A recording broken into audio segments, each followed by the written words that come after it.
नमस्कार दोस्तों, मैं धीरेन्द्र पुंडीर एक बार फिर आपसे बंगाल के चुनाव पर चर्चा करने के लिए उपस्थित हूं। कल बंगाल के चुनाव का 7वां चरण है, यानी इस चुनावी चक्रव्यूह का जिसमें से जीत हासिल करने वाले को बंगाल की सत्ता मिलेगी और बंगाल का ये बदलाव देश की राजनीति में भी एक बड़े बदलाव की तरफ इशारा करता है। इसीलिए ये चुनावी लड़ाई इस वक्त पूरे देश के तमाम लोगों की निगाहों में है, चर्चाओं में है, सुर्खियों में है। इस पूरी लड़ाई में कल लगभग जो 7वां फेज है, यानी चुनाव के आखिरी फेज से एक फेज पहला, ये जिस तरह से पिछले 6 फेज पर हम लगातार चर्चा करते रहे हैं और हम लोगों का आकलन ये कहता है कि जिस तरह से बीजेपी और टीएमसी के बीच में जो रस्साकशी है वो काफ़ी हद तक लगभग यहाँ 6 फेज तक लाती है, तो कुछ एज पर बीजेपी को दिखाती है, लेकिन अभी भी वो लड़ाई टीएमसी के क्लच से बाहर नहीं जाती और टीएमसी इंतजार कर रही है इन 2 फेज का। उसको लगता है कि ये 2 फेज उसके पुराने तमाम जितना उसको बीजेपी ने लीड हासिल की है उन तमाम को निकालकर उसको वापस वहां राज्य की गद्दी उसके लिए बनाए रखेंगे। यानी तीसरी बार भी टीएमसी अगर सत्ता में आना चाहती है तो उसके लिए ये बहुत अहम फेज हो सकता है। लेकिन इस सबसे भी अलग इस पूरे 7 फेज की उन तमाम सीटों पर जब हम लोग चर्चा करेंगे जिसमें लोकसभा चुनाव के हिसाब से बीजेपी और टीएमसी लगभग बराबर सीटों को बढ़त हासिल करते हुए दिख रही थी और जिसमें 4 सीटें, यानी पहली बार जो कांग्रेस को पूरे राज्य में जिस हिस्से में बढ़त हासिल हुई थी 2019 के चुनाव में, उनमें से 4 सीटें इस फेज में आएंगी और 5 फेज में आगे के फेज में आएंगे। और सीपीएम को किसी भी सीट पर कहीं से कोई विधानसभा में बढ़त हासिल नहीं हुई थी, जो कि कांग्रेस के साथ इस वक्त राज्य की सत्ता हासिल करने के जैसे ख्यालों पर उसके नेता बातचीत भी करते हैं। लेकिन इस पूरे 7वें फेज की एक और अहम चीज है जिस पर अभी हम लोग बातचीत करेंगे और वो है ममता बनर्जी की वो सीट भवानीपुर, जहां कल राज्य की मुख्यमंत्री ममता बनर्जी वोट डालेंगी। उनका भतीजा भाईपो इस चुनाव में जिसको शब्द का इस्तेमाल किया जा रहा है करप्शन का, जिसको सबसे बड़ा नायक के तौर पर बीजेपी प्रस्तुत कर रही है और कोशिश कर रही है कि जिस तोलाबाजी, कटमनी और करप्शन की जो पूरी लड़ाई को जिसमें उन्होंने एक किरदार क्रिएट किया है या जिसको उन्होंने माना है कि सबसे ज्यादा जिसकी भूमिका इस वक्त है, जिसके चलते ममता बनर्जी करप्शन के आरोपों से बरी नहीं हो सकती, वो अभिषेक भी कल वहीं से वोट पर सीट पर वोट डालेंगे। अब सवाल ये उठता है कि भवानीपुर से ममता बनर्जी वह नंदीग्राम क्यों पहुंची। जब शुरुआत में इस चीज़ आ रही थी तो बहुत आसान था, हालांकि बीजेपी ने उस वक्त भी इस बात पर बहुत कोशिश की थी कि वो ये बता सके कि किस तरह से भवानीपुर से वो यहां से डर कर गई हैं ममता बनर्जी। क्या यह सच है?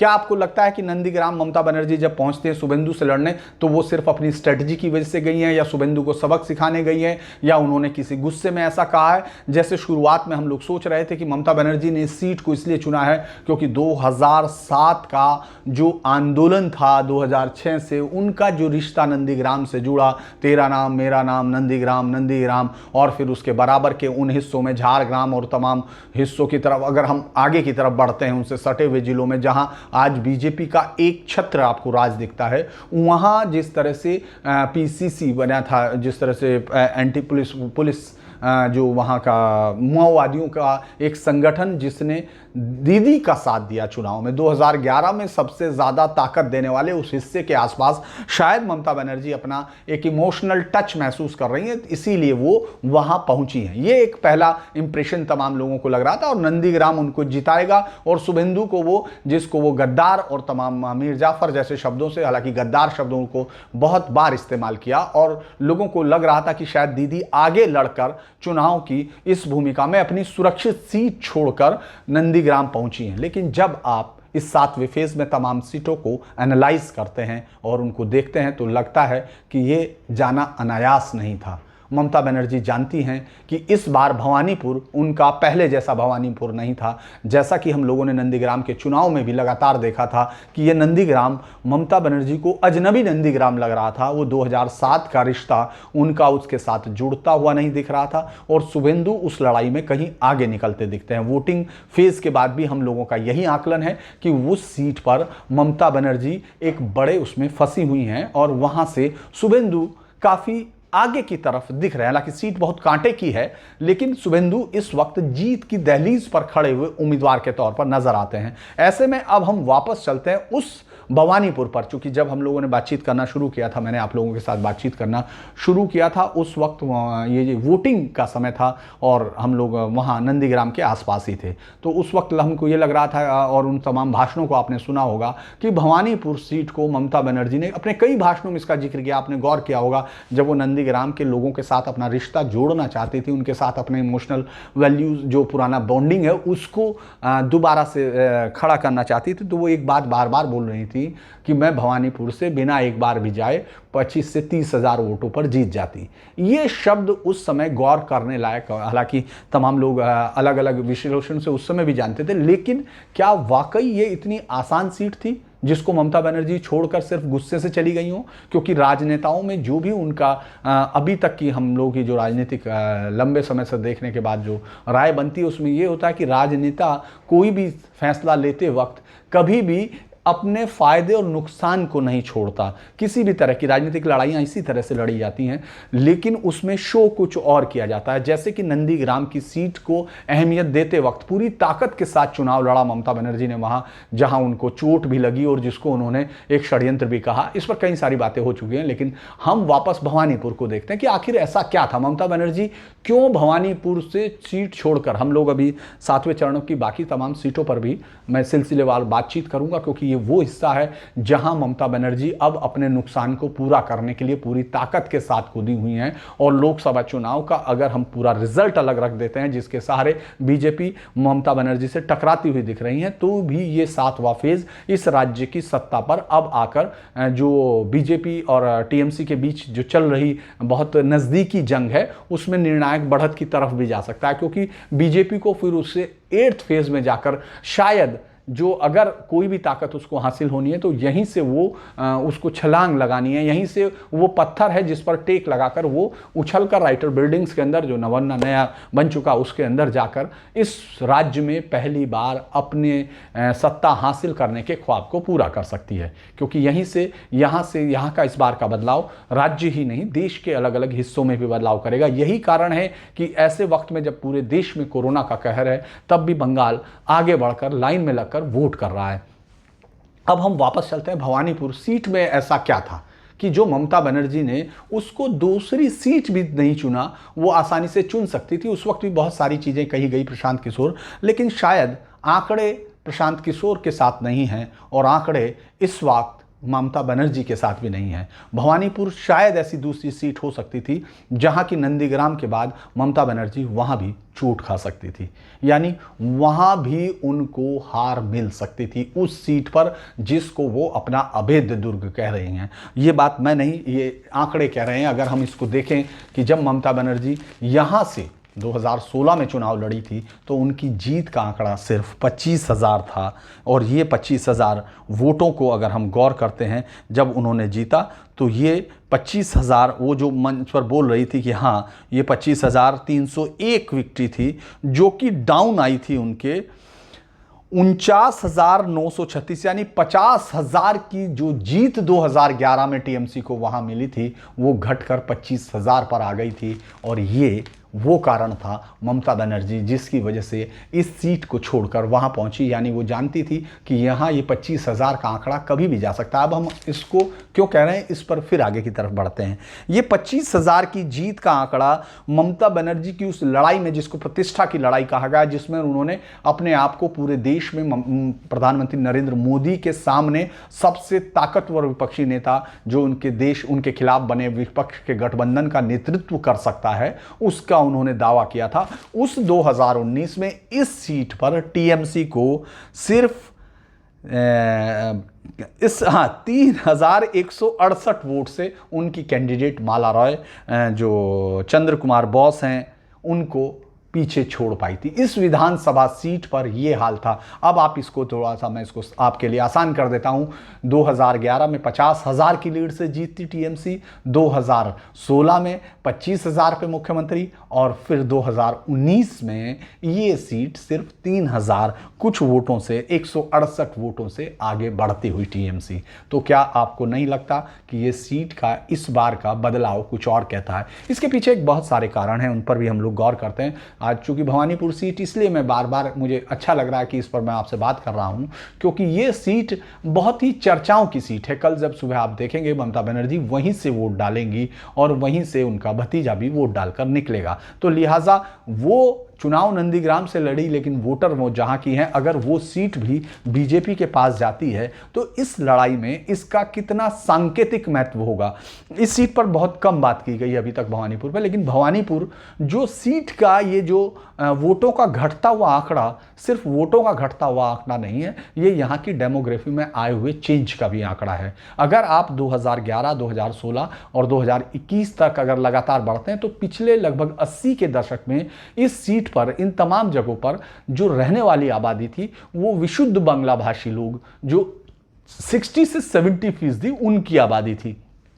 ये आबादी का प्रतिशत अब वहां गिरने लगा। वहां गुजराती, वहाँ हिंदी भाषी, वो संख्या भी काफ़ी बड़ी हो गई। अगर हम इस भवानीपुर का जो एग्जाम्पलीफाई करते हैं, जो डेमोग्राफी चेंज हुई,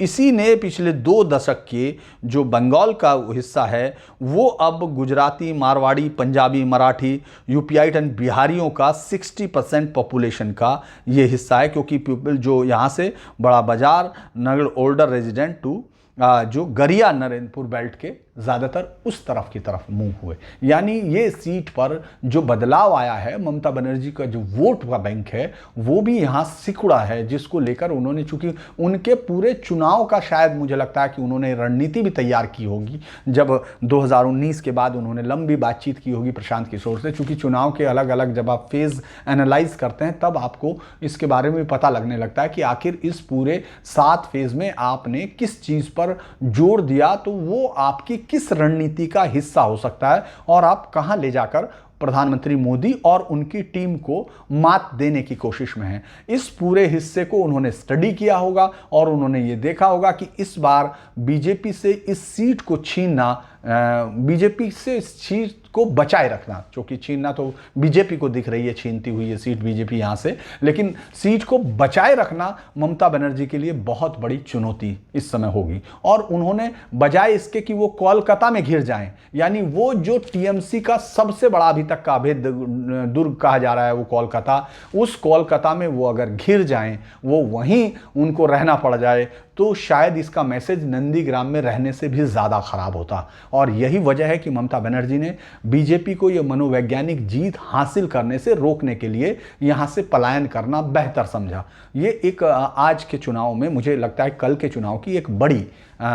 समझ हो सकती है कि किस तरह से भवानीपुर सीट, जो ममता बनर्जी जिसको अपना सबसे बड़ा और सबसे ताकतवर दुर्ग भी इसलिए मानना चाहिए क्योंकि आप वहाँ जीती हैं, आप वहाँ रही हैं, आपने वहाँ काम किया है और आपका वोट वहाँ है, तो ये तमाम जो राजनीति में सबसे ताकतवर अटैचमेंट का काम होता है, जो अटैचमेंट होता है अपनी सीट से, वो सब एक एक करके आपके वहाँ मौजूद हैं। लेकिन आप उस सीट को छोड़ के गई। अगर हम इसको आंकड़ों वाइज भी देखने की कोशिश करें तो आपको जनसंख्या का भी बदलाव देखना होगा, क्योंकि वहाँ जनसंख्या में मुस्लिम्स वोटर्स लगभग 2.5 लाख के इस पर वोटर है, जिसमें से 35 से 37 हज़ार मुस्लिम वोटर हैं। यानी आपको आपके उस ध्रुवीकरण का जो सबसे बड़ा फायदा आपको इस फेज में होने जा रहा, वही आपके लिए भवानीपुर में आपके उम्मीदवार के लिए एक सेटबैक भी साबित हो सकता है, क्योंकि वो बहुत ताकत के साथ वोट जो है टीएमसी को पड़ेगा और जिसका रिवर्स पोलराइजेशन वहां होता हुआ दिख रहा है, उसमें आप फिर मात खा सकते हैं। यानी टीएमसी की पूरी रणनीति वहां जाकर ध्वस्त भी हो सकती है।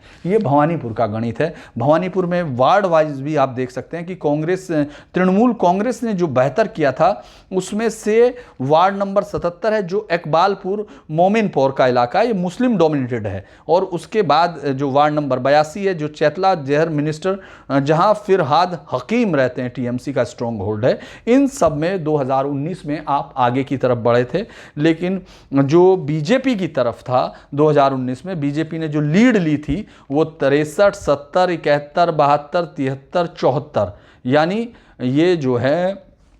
इस पूरे जो वार्ड्स हैं इनमें बीजेपी ने लीड हासिल की थी 2019 में। और इसमें कोई आश्चर्य नहीं होगा मुझे बताते हुए भी कि ये तमाम हिंदू डोमिनेटेड एरिया, और इसमें जिस डेमोग्राफी बदलाव की मैंने बात की वो उसमें बहुत अहम उसमें हिस्सा निभाते हैं। तो इस पर हम लोग बात कर रहे थे, कल बहुत इंटरेस्टिंग होगा। हालांकि कुछ जो सिख वोटर हैं उनका जो बीजेपी के साथ अमूमन साथ रहने वाले वोटर्स यहाँ थे, वो इस बार शायद किसान मुद्दे को लेकर, ऐसा लोगों को मानना है कि यहाँ शायद उसका शिफ्टिंग होता हुआ दिखे, लेकिन वो इतनी बड़ी संख्या नहीं कि बीजेपी को यहाँ इस सीट पर बहुत ज़्यादा समस्या हो। हालांकि टीएमसी का कहना यही है, हम लोग उनके लोगों से बात करते हैं तो उनका कहना है कि ये सीट दीदी के नाम पर ही जीती जाएगी। और चूंकि दीदी का यहाँ इतना असर है यहाँ के लोगों से, वो प्रधानमंत्री मोदी के 2019 के चुनाव के वक्त अलग माहौल था और इस वक्त अलग माहौल है, इसीलिए ये सीट उनको आसानी से मिल जाएगी। लेकिन मुझे लगता है कि ये कहना शायद उनका ज़्यादा आशावादिता रखना है, क्योंकि ये सीट काफ़ी हद तक बीजेपी के हक की तरफ, बीजेपी की तरफ झुकती हुई दिख रही है। क्योंकि पूरा अगर आप देखेंगे यहाँ पूरी ताकत झोंकी गई थी, चाहे गृहमंत्री अमित शाह की डोर टू डोर कैंपेन हो या बीजेपी के तमाम वो ग्राउंड वर्कर जो अंडरग्राउंड वर्कर हैं और ग्राउंड वर्कर हैं जो अलग अलग संगठन हैं, वो लोग लगातार यहाँ इस सीट को जीतने के लिए काम कर रहे हैं। माफ़ कीजिएगा।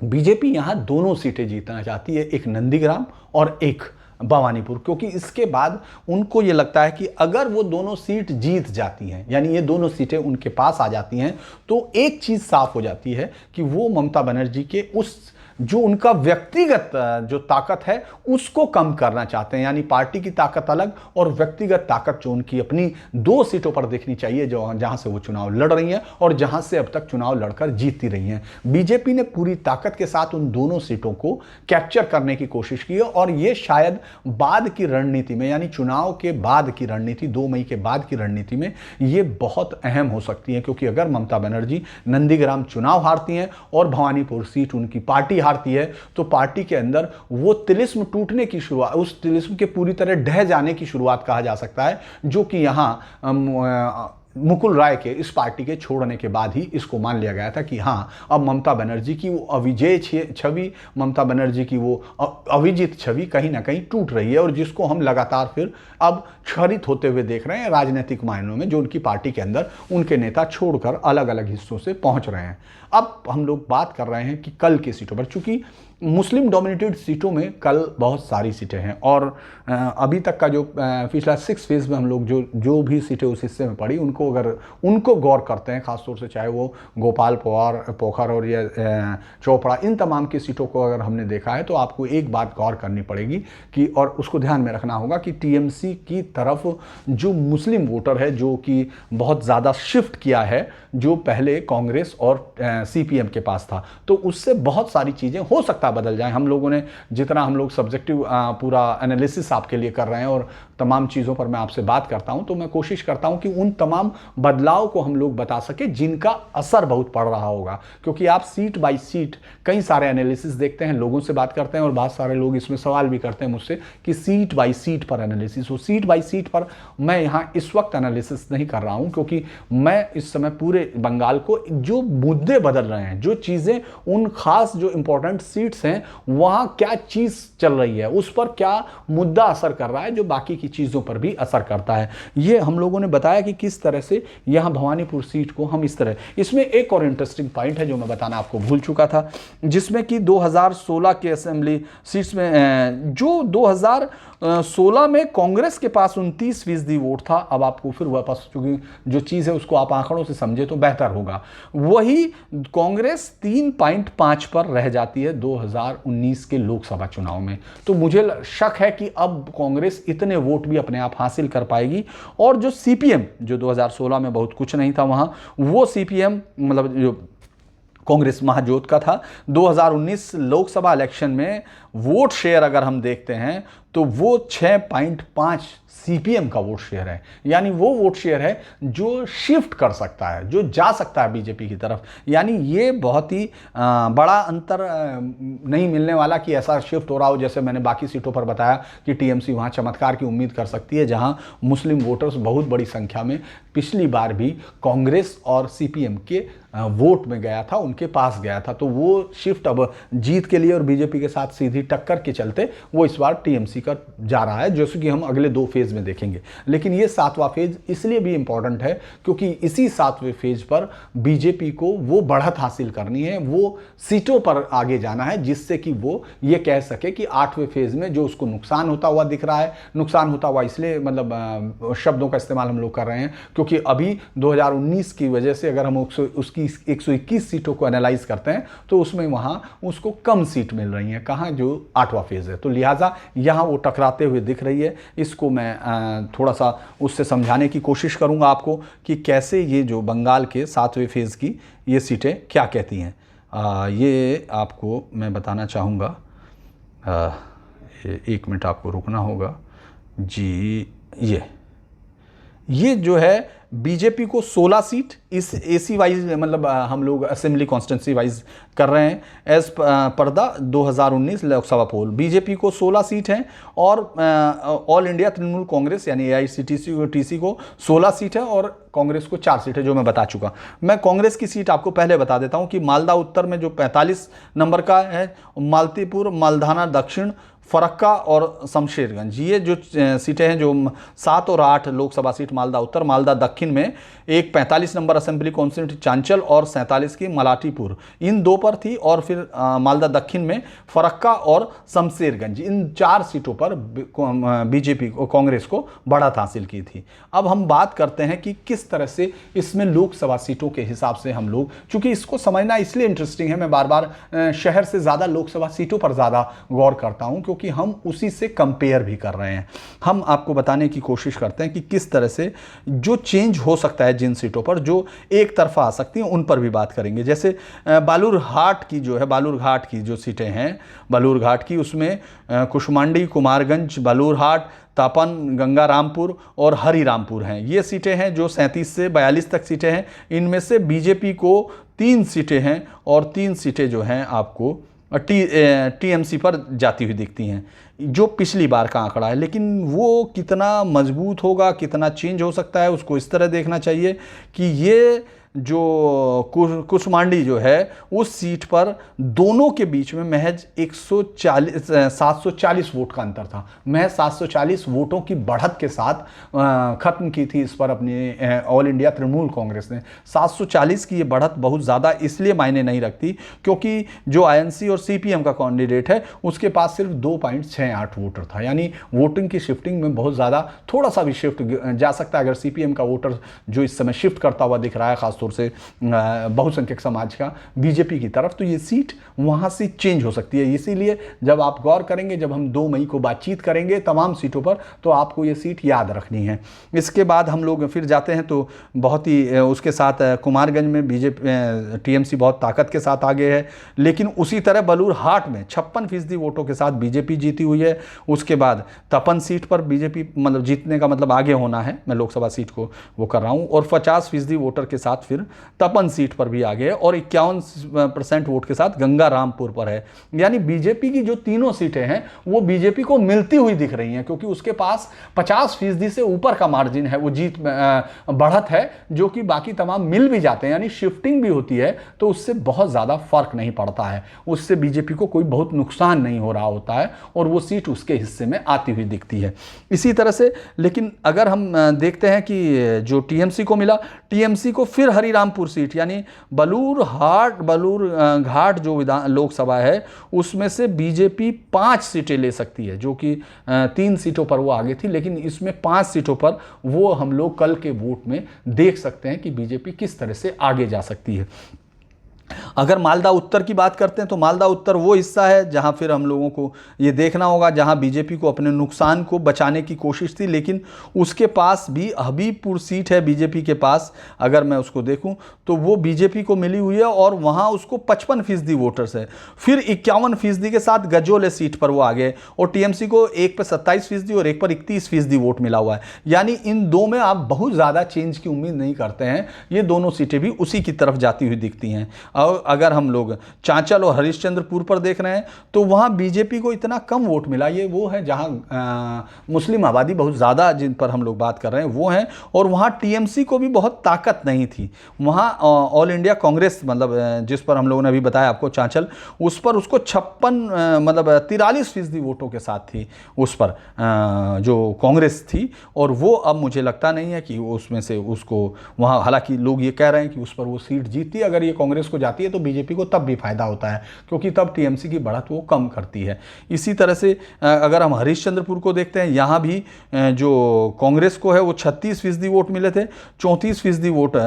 टीएमसी को मिले थे। तो ये सीट जो है मुझे लगता है ऑल इंडिया तृणमूल के पास है और उसी के पास रहती हुई दिखेगी। मलाटीपुर पर भी हम लोग बात करते हैं तो वहाँ भी आपको बीजेपी बहुत ताकत में नहीं दिखाई देती और बीजेपी की कोई संभावनाएं बहुत ज़्यादा वहाँ नहीं है जैसे कि रतुआ में है। लेकिन मालदा दक्षिण की तरफ अब आप जाते हैं तो वहाँ बीजेपी दोनों सीटों पर बेहद कमज़ोर नज़र आती है जो 2019 के हिसाब से देखते हैं, और उसमें उसको अभी भी उम्मीद नहीं है उन तमाम पर अगर हम बदले हुए हालात में देखते हैं। लेकिन जंगीपुर में जब आप जाते हैं फिर वही आलम होता है कि बीजेपी को कहीं 16% है, कहीं 26% है, कहीं 23% है, कहीं 34-25 और वो कहीं भी 40 के करीब नहीं जाती। यानी ये ऑल इंडिया तृणमूल कांग्रेस के गढ़ के तौर पर जंगीपुर का ये 2019 का चुनाव उसको दिखाता है कि वो इस बार, चूँकि यहाँ बहुत सारे दर्शक ये सवाल कर सकते हैं कि ऐसा क्यों आप, मतलब इससे पहले मैंने कभी इतना कन्फर्मेटली नहीं कहा कि इन सीटों पर वो इस तरह बढ़ेंगी या उन सीटों पर वो आगे बढ़ेंगी, क्योंकि हम अब उस फेज़ की तरफ जा रहे हैं जब हम ये देखना शुरू करेंगे कि वहाँ बहुत ज़्यादा चेंज, चूँकि ध्रुवीकरण पर ये चुनाव हो रहा है। बाकी तमाम हिस्सों में वो आबादी का डेमोग्राफी ऐसी थी कि जहाँ हिंदू आबादी को ही फैसला करना था कि उसमें से कितने प्रतिशत वोट ध्रुवीकृत होकर इस तरफ जाएंगे या कितने प्रतिशत वोट ममता बनर्जी के साथ रहते हैं, और उसके साथ जो मुस्लिम वोटर्स का जो संख्या है वो उसमें विनिंग कॉम्बिनेशन उसको दे रही थी या हार की तरफ जा रही थी। यहाँ मुस्लिम वोटर ही ये तय करेंगे कि वहाँ किस तरह से जीत का हिस्सा बढ़ सकता है। तो लिहाजा मैं इसीलिए अब भगवान गोला सीट जो मुर्शिदाबाद की है वहाँ ऑल इंडिया तृणमूल कांग्रेस के पास था, यहाँ आप समझ सकते हैं कि बीजेपी जो सबसे कम उस पर रहेगी वो 7% वोटों पर भी उसको मिल सकता है। 8% रानी नगर है, फिर मुर्शिदाबाद में 37% के साथ वो थी, लेकिन वहाँ भी कांग्रेस आगे थी। ये फिर मैं बता रहा हूँ कि ये कांग्रेस के वो ताकतवर इलाके थे जहाँ कांग्रेस को लगता है कि वो कोई चेंज मतलब, लेकिन मुझे अब ये शक है कि कांग्रेस इन सीटों पर अब कुछ कर पाएगी। फिर आसनसोल की तरफ बढ़ते हैं। आसनसोल में फिर से बीजेपी और टीएमसी के बीच में टक्कर होती है, लेकिन यहाँ बीजेपी आगे बढ़ती दिख रही है। मैं मुर्शिदाबाद पे आपको बता दूं, मुर्शिदाबाद में बीजेपी बढ़त पड़ती है, यानी ये सीट जो 121 में जोड़ी गई वो सीट है जो इस बार बीजेपी को मुझे नहीं लगता कि मिलेगी या बीजेपी की कोई बढ़त वहाँ होगी। ये सीट सीधे तौर पर टीएमसी के हाथ जाएगी, ऐसा मेरा मानना है, या कांग्रेस उसमें बड़े हिस्से के साथ रह सकती है। यहाँ पंडवेश्वर सीट है, पंडाबेश्वर जो सीट है उसमें 45% के साथ बीजेपी थी और 41%, आसनसोल की लोकसभा की मैं बात कर रहा हूँ, यहाँ जो है 41% पर टीएमसी थी और जो 9% वोट है वो शिफ्ट हो सकता है, लेकिन बीजेपी यहाँ कंफर्टेबल मार्जिन में। रानीगंज बीजेपी साफ तौर पर आगे थी, 51% वोटर था और वहाँ कांग्रेस के पास भी था, लेकिन उसको मिलाने से भी टीएमसी बहुत ज़्यादा जीत नहीं रही है। जमूरिया सीट पर भी बीजेपी 47% के साथ थी। आसनसोल दक्षिण पर बीजेपी 57% वोट के साथ थी। यानी आसनसोल की अगर हम सीटों पर बात करें तो बीजेपी यहाँ एक तरफा आपको निकलती हुई दिख रही है और सीटें साफ करती हुई दिख रही है। आसनसोल की सीटों पर बीजेपी है। फिर बर्धमान की बात करते हैं तो दुर्गापुर पूरब में 47% बीजेपी को आगे मिल रही थी, 55% बीजेपी के पास थी। अब वो हम घुसते हैं तो हम आते हैं कोलकाता दक्षिण पर। कोलकाता दक्षिण में कोलकाता पोर्ट का एरिया, यानी जहां मुस्लिम आबादी बहुत ज़्यादा है, जहां मुस्लिम आबादी बहुसंख्यक है और वही फैसला करती है, वहां बीजेपी को 32% वोट मिले थे, जिसमें बहुत चेंज होगा तो उसके वोट प्रतिशत को आप कुछ बढ़ता हुआ देख सकते हैं, लेकिन सीट पर मुझे लगता है नहीं है कि बहुत ज़्यादा चेंज होगा। वो 57% के साथ टीएमसी वहाँ थी और भवानीपुर वही वापस वही सीट जिस पर हम लोग बात कर रहे थे। बीजेपी 43.16 और वो 45.16, उन दोनों के पास मिला के लगभग 10% उनके पास था। लेकिन ये सीट टीएमसी के उस समय बढ़त में गई थी, लेकिन आज मुझे लगता है जिस तरह का बदलाव है, जिस तरह की लड़ाई है और जिस तरह का ध्रुवीकरण है, ये वो सीट है जो बीजेपी को ताकत देती हुई दिख रही है, बीजेपी उसमें आगे बढ़ती हुई दिख रही है। मुझे ये लगता है भवानीपुर की ये सीट काफ़ी इंटरेस्टिंग सीट हुई जिसको हम लोगों को देखना है, तमाम लोगों को देखना है। और रास बिहारी पर बीजेपी ने बहुत उस समय बढ़त हासिल की थी, वो एक इंटरेस्टिंग सीट है जो बीजेपी की तरफ जा रही है। फिर बालीगंज सीट है जिसमें कि बीजेपी के पास बहुत ज़्यादा उम्मीद नहीं दिख रही थी। ये तमाम सीटों पर अगर हम लोग सीट वाइज, मैंने आपको आज 7वें फेज़ का ये किया है, लेकिन इसी बीच में वो तमाम बातें जिस तरह से ममता बनर्जी फिर अटैक कर रही हैं लगातार, और उन्होंने एक बातचीत की तरफ जो इशारा किया मुझे लगा वो बहुत इंटरेस्टिंग इशारा है, जो उन्होंने अपने चुनाव के लिए कहा कि यदि वो किस तरह से इस पूरे चुनाव में, अगर हार की बात तो उन्होंने नहीं कही है, लेकिन ऐसा ही अगर इशारा है कि अगर जो रिजल्ट आएंगे उसके बाद वो चुनाव आयोग के खिलाफ जिस तरह की कैंपेन करेंगी, मुझे लगता है कि इस बात से शायद यहाँ के लोग भी मुतासिर नहीं होंगे, क्योंकि जिस तरह से एक बदलाव की बात की जा रही है तो वो राजनीतिक बदलाव की तरफ इशारा होता है, किसी पार्टी के चुनाव की नहीं। इस बार बंगाल की जनता का जो एक मूड दिख रहा है, भले ही मतलब हमारी नज़र में अभी तक बीजेपी आगे की तरफ है, लेकिन राजनीतिक नतीजे कुछ भी हों, बंगाल की जनता का ये बदलाव बहुत आसानी से वापस नहीं होने जा रहा है। जो लोग इस समय अपने राजनीतिक वोट की बात कर रहे हैं, इस यात्रा की बात कर रहे हैं, उसमें मुझे ये कहने में कोई शक नहीं है कि इस बार भी बीजेपी के या किसी के भी जाने के बाद बंगाल का राजनीतिक वातावरण एक बदलाव की तरफ होगा। हालांकि राजनीतिक हिंसा की सब लोग ये मान के चल रहे हैं कि राजनीतिक हिंसा यहाँ बढ़ सकती है, यहाँ काफ़ी राजनीतिक हिंसा हो सकती है अगर हम इस समय के चुनाव को देखते हैं। लेकिन मैं ये इस बात के लिए बहुत ही मुतमईन हूँ, मुझे पूरा यकीन है कि बदलाव की इस फेज़ को बंगाल की जनता अपने लिए काफ़ी बेहतरी के साथ इस्तेमाल करेगी। और जब हम लोग 7वें फेज़ को देख रहे हैं तो ये फेज़ नरेंद्र मोदी के उस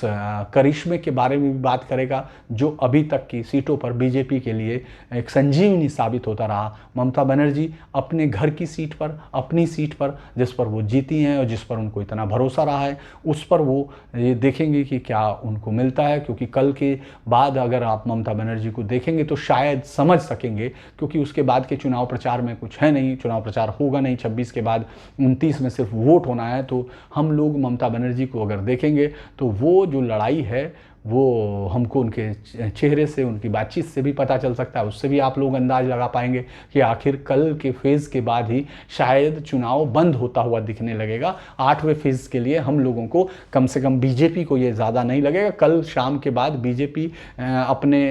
की बातचीत से, बीजेपी के मूड से आपको पता चल जाएगा कि आखिर इन पूरे 7 चक्रव्यूह के दरवाज़ों से पार होकर बीजेपी एक विजेता अर्जुन के तौर पर निकल रही है या फिर वो अभिमन्यु की तरह 7वें दरवाजे पर फंस रही है। हालांकि जो हम लोगों ने भी आपको मैंने दिखाया तो आपको बहुत क्लियर अंदाज़ा भी हो गया होगा कि कल के फेज़ में जो ये कहा जा रहा था, चूँकि लोग इस तरह की बातें अक्सर सब लोग करते हैं कि साहब 7वां और 8वां फेज़ उनका है, टीएमसी का है ये, और आगे मुस्लिम बाहुल्य, ऐसा नहीं था। अगर आंकड़े हैं वो उसके उलट बात कर रहे हैं। यानी ये फेज़ बीजेपी के लिए बहुत कीमती फेज़ है। बीजेपी की इस लड़ाई में बहुत बड़ी